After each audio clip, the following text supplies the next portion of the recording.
So the big question this year is, when am I supposed to have my Purim meal? It's Friday, it's going right into Shabbat. It's a very short day. I need to hear the Megillah, do Matanot le'Evyonim, do Mishloach Manot, have my meal, cook for Shabbat if I haven't already. When am I supposed to have my meal? Should I have it in the morning? But I don't know how to fit that in time-wise. And if I have it later in the afternoon, how does that interplay with Shabbat? I've heard, this is the questions, the way I'm getting the question, Rabbi, I've heard that you shouldn't have a meal right before your Shabbat meal because it's going to hurt your appetite for your Shabbat meal. In fact, that's correct. Although it was the custom in many communities to specifically have the Purim meal late in the afternoon and go into Shabbat.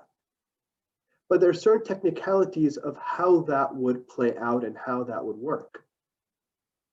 There are other communities and other rabbis that said, no, the person should specifically have the meal in the morning. And then the Kabbalists spoke up and they said, for proper flow, it would make most sense to have the meal in the morning. And it's true. Many poskim say that the meal specifically on Purim that comes before Friday should be in the morning. Or some even say every year the Purim Seuda should be in the morning. And what do they mean by the morning? Before 12 o'clock, before midday, which is around 12:10, right, within that range. I'd like to give you an opportunity to see this inside with some of our source sheets. So here, the first source that we have here is Shulchan Aruch, and he's talking about, in general, having a meal before Shabbat. He writes, Asur likboa be'erev Shabbat seuda u'mishteh she'enu ragil b'mei ha'chol. You can have a great festive meal before Shabbat, the type of meal that you wouldn't normally have. Ve'afilu seudat irusin, even if it is going to be for a wedding, for an engagement party, for a mitzvah, cannot have an elaborate meal that's different than you would normally have for lunch before Shabbat. Why? Shabbat,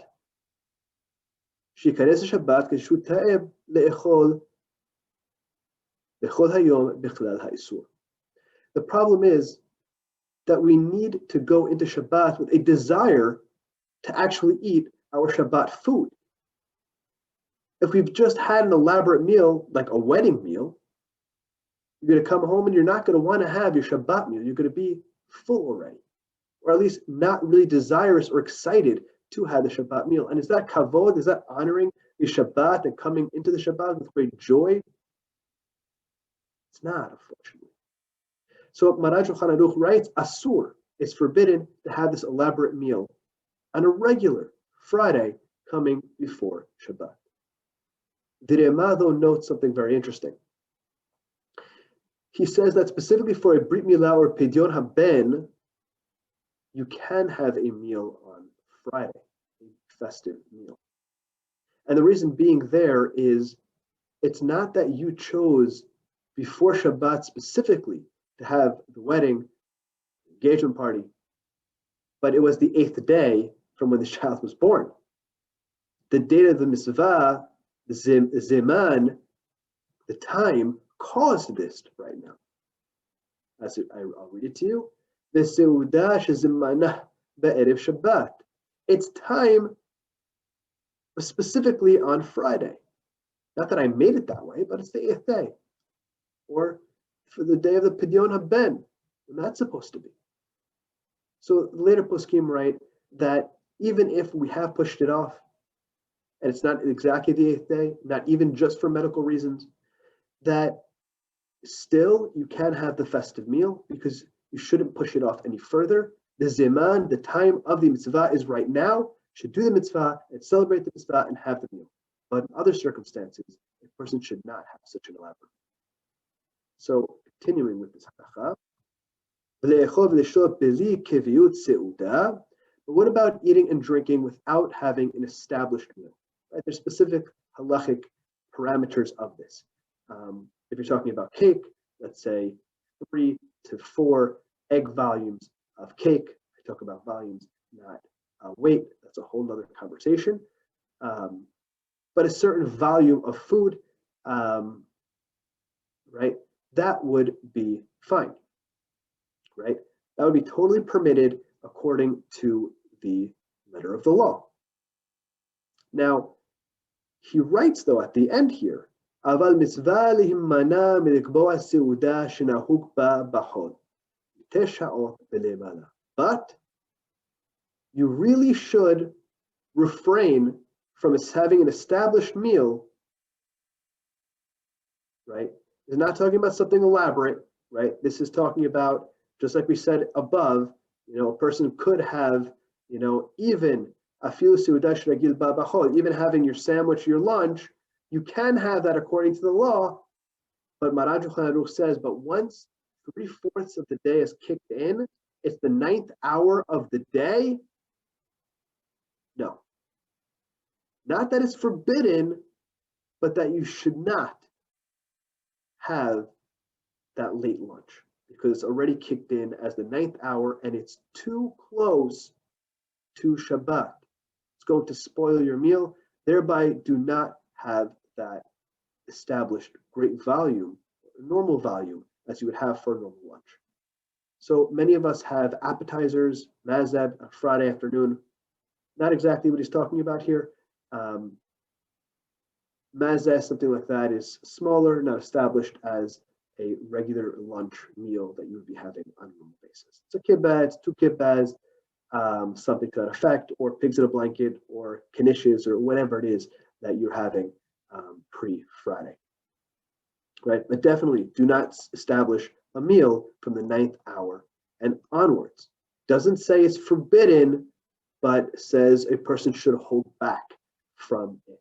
Now, do keep in mind, as I said in the introduction, there were rabbis and communities who specifically had their Purim meal in the late afternoon going into Shabbat on purpose.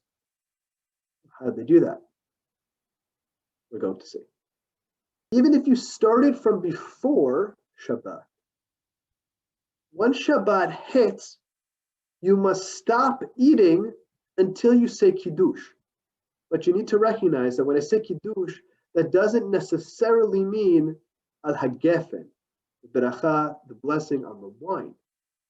It could, but that's not really what he means in every context.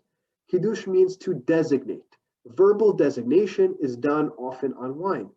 But in the case where you've started your meal already, you've already said the blessing, the beracha on the wine. You've already said borei pirei hagefen. So if you've already started your Purim Seuda, which you're having wine during, you're going to say Kiddush by lifting up the glass, but you're not saying the beracha of al hagefen. You'll be saying the pesukim, and you'll be saying the second beracha, the beracha specifically for Shabbat, but not the beracha of hagefen. Now, when you do this, as he's going to note here, the bread must be covered. And you're creating now a distinction between the meal you had before for Purim and the meal that you're having now, which is for Shabbat. This is done by something called Pores Mappah Kadesh. Pores Mappah means you are covering the bread. In other words, there's going to be a break now from one meal to the next. Now, it's not a full break. There is obviously a flow here. As I mentioned, you're not saying the blessing of hagefen again, because you're still having the meal. Now, there is some level of a break, according to Shulchan Aruch, and that's why a person would say the beracha of Hamosi again. But Maimonides, Rambam does not think so, and articulates that a person should not say Hamosi again, because you had in mind that you're continuing the meal. All you're doing now is taking pause to note that it is Shabbat through Kiddush, and thereby allowing yourself to continue that meal. Noting also that in your Birkat HaMazon, you have to identify, am I going to be saying the Beracha of Al-Hanisim, because it's started my meal for Purim, but now it's Shabbat, not Purim anymore, or is it still considered Purim? And then what do I do about the status of Shabbat? Do I acknowledge Shabbat and Birkat Hamazon? Do I say Reseh? Do I not say Reseh? These are the kind of questions and technicalities that arise when a person has on Purim their late meal going into Shabbat. Let's read Maran inside. If a person began their meal from the daytime, he has to stop. Pores Mappah, cover the bread, not the hagefen. You could hold the cup, but you're not saying hagefen. You're saying the pesukim and the second bracha of kiddush. Right, and then he articulates it before. If you were drinking wine, eno omer ela kiddush, or you're only going to say the kiddush without the bracha on the wine, and afterwards you would say hamotzi, as he says, because it's considered the same of kiddush, considered a break from the bread you had before to the bread you'll have after. Ramban disagrees, though. That's another technicality. What do we do in practicality? But if a person said their kiddush on bread, which you can do on Friday night, right, then a person obviously would not have to say it on the bread, because that would be as part of this aspect of saying the kiddush. The kiddush would be on the bread. It's not the kiddush on wine. This is Rambam, which I've been quoting, and how he articulates it. Here, there's no saying the beracha on the bread. Again, a person just notes kiddush verbally by saying that second beracha from the Kadesh Shabbat, and continues his meal and says Birkat Hamazon, as he normally would after essentially a Purim meal. Oopsies. Maran Shulchan Aruch writes about what to do about Al Hanisim, noting as Purim when it's already past Purim. Your meal is extended further. Now, this exists even on a regular year, right? You could have a meal that extends. You're enjoying your company. You're saying a lot of great Divrei Torah, and now it's nightfall. So, do I still say Al Hanisim and note that it's Purim, but it's not anymore because it's already night? So he deals with this here. It's an issue that also comes up in other areas of halakha with its own unique nuances. It could happen, let's say, for example, on a Saturday night. You're having a long Seuda shlichit. The speaker was engaging and interesting, or other various reasons that the meal continues later into nightfall. When you're saying Birkat Hamazon, are you noting that it's Shabbat? In that instance of Shabbat, and in our case, are you noting that it's Purim? And really, in our case, when it's Shabbat and Purim, or it's now Shabbat and no longer Purim, what do I do? So let's see Shulchan Aruch inside. Omer al hanisim beberkat hamazon, beberkat haaretz, v'im nechila seudato bayom, umashcha al halayla, omer al hanisim, debatar tehilat seuda azina. Right. So halakha in Shulchan Aruch is that if the meal starts in the day and continues through the night, the Birkat Hamazon that you say is based on what it was when you started. Okay, so thereby, if you started during the day, you would say Hanisim. Now, what to do with Reseh for Shabbat? That's part of the difficulties, the technicalities that arise, because once I mention that it's Shabbat, it's no longer Purim, and once I say it's Purim, it's no longer Shabbat. Now, can I say Purim first and then Shabbat, and then it's not a conflict? Or because it's within the same Birkat Hamazon, thereby it is in conflict? Right? So that's one of the difficulties that arises. Source number 7 is fascinating, because we think that this situation that we had this year is new and unique. It's not. This has been discussed throughout our history for the past 600 years or so, more. And it's been discussed how it was done previously. And actually, I think the next time that this comes up is in 2025. So this is a good recording to come back to in just a couple of years. It comes up quite often. So here's the Meiri. And he notes not just what was his custom, but what was the custom that he knew for generations. It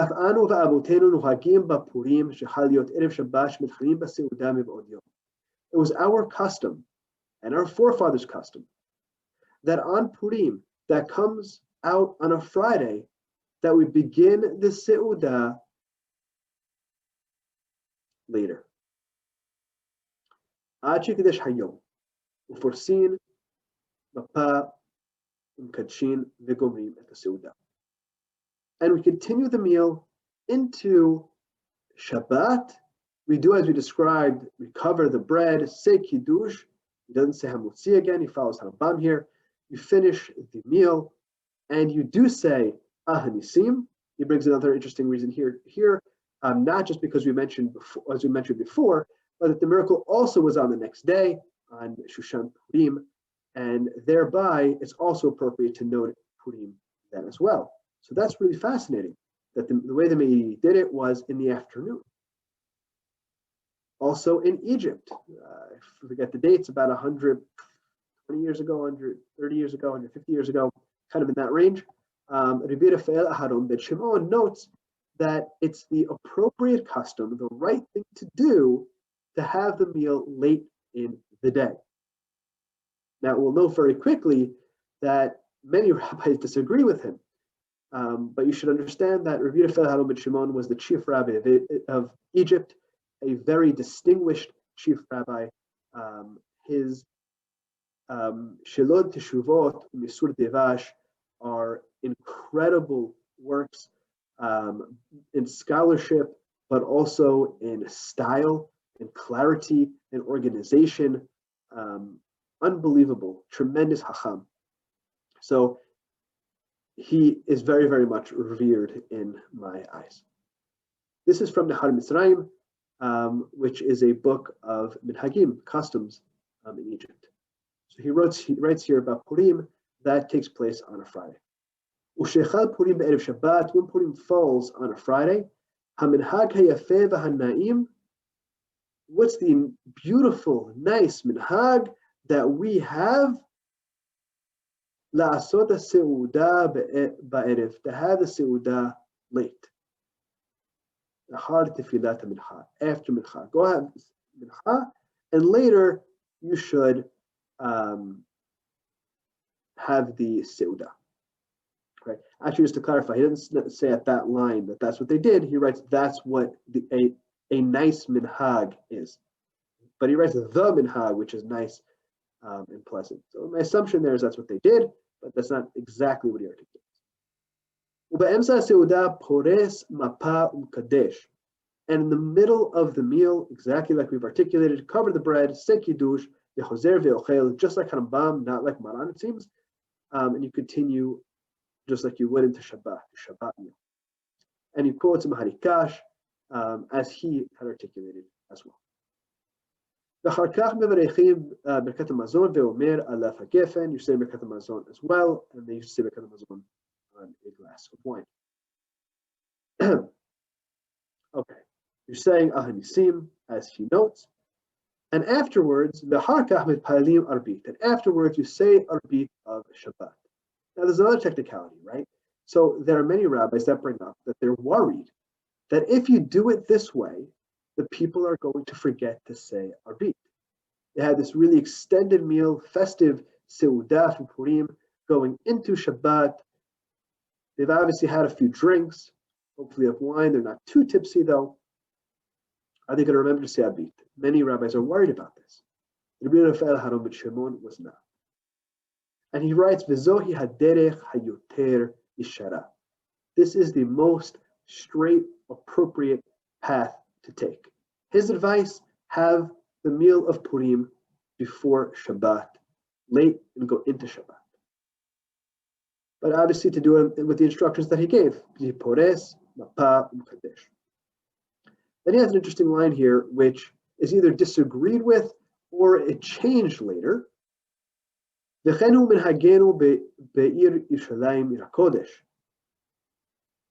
Right? So he writes here that the custom in Yerushalayim was to have this late meal.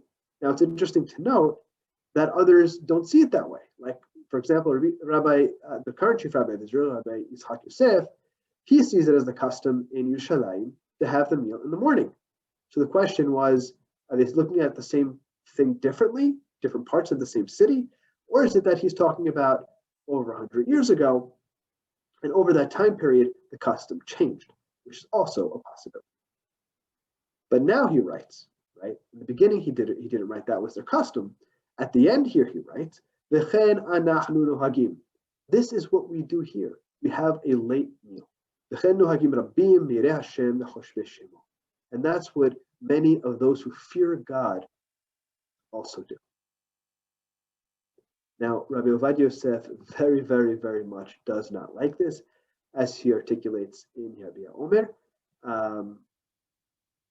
because of all the difficulties that arise with doing it in this way. Right? You have all these technical difficulties, as I mentioned, with Birkat HaMazon. Do you say Al-Nisim and Ritzeh? How does that function? Do you say the Beracha of Hamosi again, or you don't? Right? And other issues that arise. He quotes the Matei Yehuda, who says that if you're having this late meal, completely end that meal, right? Then go say Arbit or whatnot, right? I think he even says end that meal, I believe, before Shabbat, and have a completely separate meal later for Shabbat. The problem that I see, though, with that solution is, as we said before, you want to go into Shabbat desirous of Shabbat food, right? So that doesn't solve that scenario. So that is still an issue at large. What Rabbi Ovadia Yosef suggests is to have the meal in the morning, right? I'm just going to skip to that for a second, just to go back, just to see Rabbi Yosef together. In Chazon Vajah, he writes even during a normal year, on a regular year, you should have your meal in the morning. It's interesting. He bases this specifically on the Kabbalists, as he notes, Rashash and Mishla, etc. Their reason specifically was as per flow. I don't understand it in specific, but they sort of see it, I guess, as more elegant in a certain way, with the Kedusha and the theme of each being separate. So on a regular year, the suggestion there by Rabbi Ovadia Yosef is to have it early. In a beautiful article of responsa literature by Rabbi Rimon from Elon Shevut, who is another rabbi's rabbi, I think he essentially wrote this for other rabbis to be able to teach. He writes about how a person could have the meal late and go into Shabbat. And so he writes here, and I'll go through this with you, although he writes within this teshuvah that his advice is to have it in the morning because of all the technical difficulties that arise in having the late meal. So here he writes about how to have the late meal if you're going to be having it.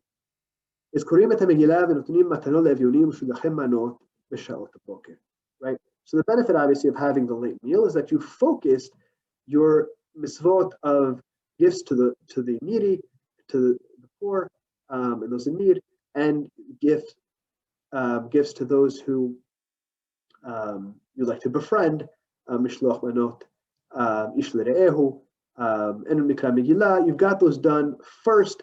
Now you can focus on your other mitzvah of the Seuda Purim. So first he says, finish preparing for Shabbat. So you finish the mitzvot in the morning, prepare for Shabbat, but try to make sure that this is done before 3/4 of the day has gone by.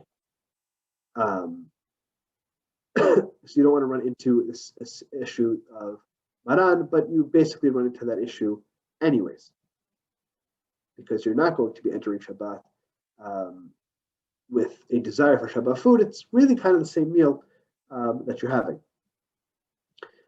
Next bullet point, fourth bullet point, Shabbat, right? It's basically going to be candle lighting time. What are you going to do? You're going to light Nerot Shabbat, and you're going to articulate that you're accepting Shabbat now early. Then you, I guess you have to wait a little bit, because obviously you have to say Kiddush from nightfall in order to be able to continue your meal. And he wants you to wait for 20 minutes, which makes a lot of sense. That's the time of when absolute nightfall would fall according to the Geonim, which is the least amount of time of any opinion, which is 20 minutes. So he says after 20 minutes, when it's for sure Shabbat, then you're going to do this, as we said before, Pores Kisui al Hapat. You're going to cover the bread, and then you're going to say Kiddush. What is Kiddush? Kiddush is not saying anything on the wine, but rather you're going to say Mekadesh Shabbat, that second beracha, and you're not going to say the beracha on the wine. It's interesting, very, very interesting to do this, and many actually, I know people who do this, and it's wonderful. It's interesting to note, though, that that's not the suggestion for many of the rabbis, including Rabbi Rimon. The Rema writes in his comment on Shulchan Aruch that although it is the custom of many to have a late meal, he says don't do that. On a regular year, have an early meal, especially in a year.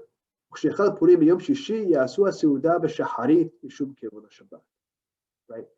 When it is going to be on a Friday, make sure, the Rema says, make sure that you have the meal early because of the honor of Shabbat. You want to go into Shabbat desirous of the Shabbat food, excited for it. Rav Mordechai Eliyahu, he writes in two separate places that a person should have their meal in the morning. Okay? And he says that on a regular day, right? L'da'at Chachmei HaKabbalah, yesh lakem et Seudat Purim b'boker yad le'achar Kiryat HaMegillah. Right? Ideal time to eat your Seuda for Purim is in the morning, right? But this is a Pi Kabbalah, as Chalvajay Yosef notes in his Chazon Vajah, also a Pi Kabbalah, to have your Seuda Purim in the morning. Rabbi Chaim David HaLevi was the previous chief rabbi of Israel, writes in his book of Halakha Mekor Chaim, Uchshechal Purim Bayom Shishi, when Purim falls on a Friday, Yasu Seuda b'Shahari, you should have the meal in the morning, Mishum Kevod Shabbat, because of the honor of Shabbat, that you want to go into Shabbat, enjoying your meal, excited for you, sit down on your meal, not going in stuffed, not having just the same food that you've already had, not so interested in it. But you want to have it designated as something that's special, because Shabbat is a special holiday within itself. You have here Rabbi Yosef Rimon, who I have quoted above, and this is quoted from his letter that he wrote as Teshuvat, that he essentially sent, I think, to rabbis. And here it says, if you could have your late meal and follow all the technicalities of it, it's actually a really beautiful idea to upkeep this mode of Torah that we have from the time of the Talmud. To be Pores Mappah Kadesh is something that we have from Masechet Pesachim, something that was done from our earliest times. And to upkeep that is so beautiful. But there's so many technicalities here. It's so difficult to achieve for so many people. I really suggest, as Rabbi Rimon would be saying, I really suggest that you have the meal in the morning. The same is true also of modern day rabbi of rabbis, Rabbi Schachter from University. And he wrote in a letter that came out, you see here in his Rashi script that he likes to write it in, I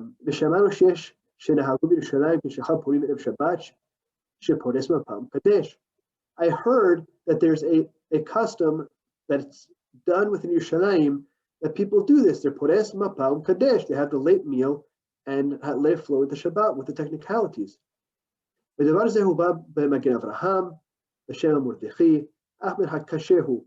this is a very difficult custom.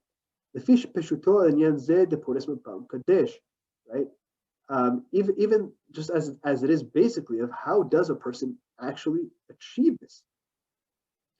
And more so that even the way that it's articulated within the Talmud, it doesn't sound like in the first place, I should plan to have a late meal on Purim or on Pesach or any other time going into Shabbat or a holiday.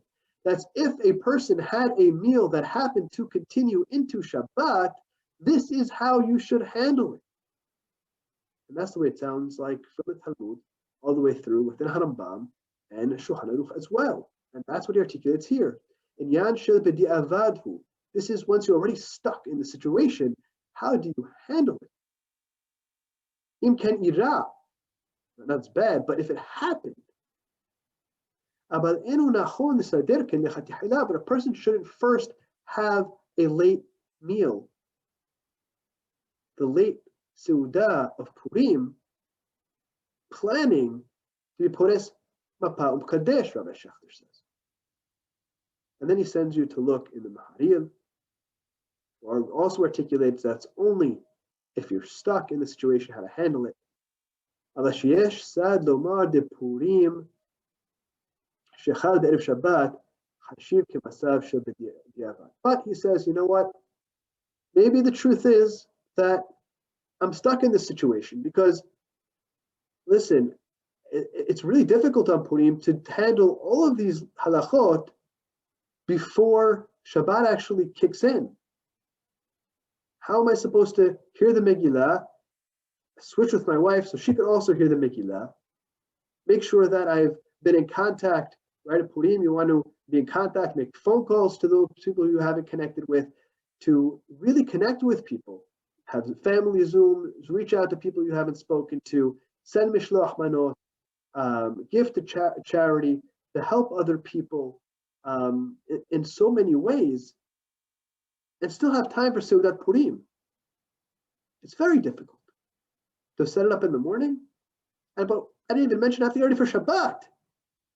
If I didn't cook for Shabbat already, when am I supposed to cook for Shabbat? Maybe Thursday? Possibly. Some people cook from Wednesday to Thursday. That could be. But I still have to get ready for Shabbat. I have to get organized. So could it be that already a Friday itself, that is Purim, is a b'di'avad situation, that I'm already in the situation? I'm not planning to be in this situation. I'm here now. How do I handle this situation where I don't really have time to have a meal early?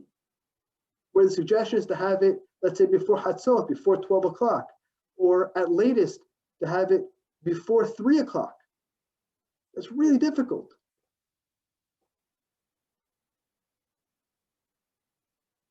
To become mekamot kamalan d'sha'at hadahat k'di'avad dami. That in a very difficult situation, when you feel like it's dahok, it's a pressing situation, that it's like you're in a b'di'avad situation. Right? And thereby, it seems to be that Rabbi Schechter would allow a person to have this late meal. Now, his suggestion, obviously, is to have the early meal. You see how he's articulated very clearly from the beginning of this piece, and to have a shaharit. And then also, you don't end up in any of the other technical situations that we've entered into, any of those difficulties. But maybe this is one of those years where a person may feel that they need to. My advice is to try to have an early meal if you can, to have a early brunch, something like 11 o'clock. Enjoy, relax, enjoy your Seudat Purim. If you're able to prepare as much as you can before for Shabbat, that's really the ideal. Enjoy your Seudat Purim and separately enjoy your Shabbat meal if you're able to. If you really can't, the day has escaped you. Ideally, start your meal before 3 o'clock. It has to continue. And if you're really, really stuck, then as we've discussed, how to handle that sha'at hadahak situation, that b'di'avad situation of being Pores Mappah Kadesh. And the way that a person would do that, as we mentioned, is that you make sure that you have the right amount of time to light Nirot Shabbat, that you accept upon yourselves Shabbat by saying Kiddush, not on the wine, because you've already said Kiddush on the wine. You've already said Hagefen on the wine. You're going to be now saying Kiddush on the wine, just that second beracha on the wine, without Hagefen, with the bread being covered, and then you continue your meal with saying Al Hanisim within Birkat HaMazon. But again, the ideal situation for this year is to have your meal early, right? So you're not going to enter into any of the technical difficulties, and you'll be able to enjoy your Seuda Purim separately and your Shabbat meal separately. And that's what I advise for this year. And see you again in 2025.